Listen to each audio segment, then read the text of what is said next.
खुसीको कुरा हो। हिजो एसईईको यस वर्ष एसईईको परीक्षाको नतिजा प्रकाशित भएको छ र एसईईको नतिजामा 14%ले गत वर्षको भन्दा वृद्धि भएको छ। गत वर्षको भन्दा मात्रै होइन, धेरै वर्ष यता एसईईको नतिजामा उल्लेख्य वृद्धि भएको यो एउटा खुसीको अवसर हो। यस अवसरमा म एसईई परीक्षामा राम्रो नम्बरका साथ उत्तीर्ण हुने वा उत्तीर्ण हुने सबै विद्यार्थी भाइ बहिनीहरूलाई हार्दिक बधाई भन्न चाहन्छु र उहाँहरूको उज्जवल भविष्यका लागि धेरै धेरै शुभकामना भन्न चाहन्छु।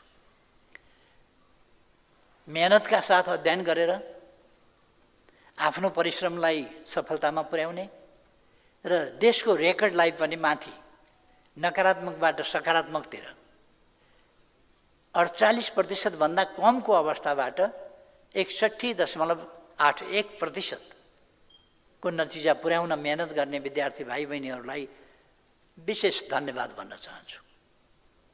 मेहनत गर्ने, पढाइमा मेहनत गर्ने, सिकाइमा मेहनत गर्ने र राम्रो ध्यान दिएर विद्यार्थीहरूलाई पढाउने र सफल हुन मद्दत गर्ने शिक्षकहरूलाई धेरै धेरै धन्यवाद भन्न चाहन्छु। उहाँहरूको मेहनत सफल भएको छ। आफ्ना छोराछोरीहरूलाई त्यस प्रकारको चाँजो पाँजो मिलाउने अभिभावकहरूलाई पनि धन्यवाद भन्न चाहन्छु। र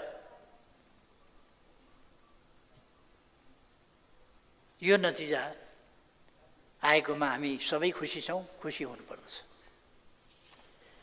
तर यस्तो नतिजामा पनि केही मानिसहरूले अङ्क थपेर पास गराइयो जस्ता अचुवाका भरमा बिना आधार मेहनत गरेर विद्यार्थीले पास गरेको कुरालाई अपमान हुने गरी, नयाँ पुस्ताको उत्साहलाई होच्याउने र अपमान गर्ने गरी कुनै कुनै विद्वानले बोलेको सुन्दा मलाई दुःख पनि लाग्छ, अचम्म पनि लाग्छ। हामी मेहनत गरेर आफ्नो स्तर उठाउन सक्दैनौँ। अङ्कमा खेलबाड गर्नुपर्छ, नम्बरमा खेलबाड गर्नुपर्छ र अङ्कमा खेलबाड होइन, नम्बरमा खेलबाड होइन। विद्यार्थीहरूले मेहनत गरेर यो नतिजा ल्याएका छन्। म सबैलाई ढुक्क हुन आग्रह गर्न चाहन्छु। शिक्षकहरूले मेहनत गरेर यो नतिजा ल्याउने अवस्थामा पुर्याएका छन्। त्यसकारण यस नतिजालाई, विद्यार्थीको मेहनतलाई अपमान नगर्न म आग्रह गर्न चाहन्छु।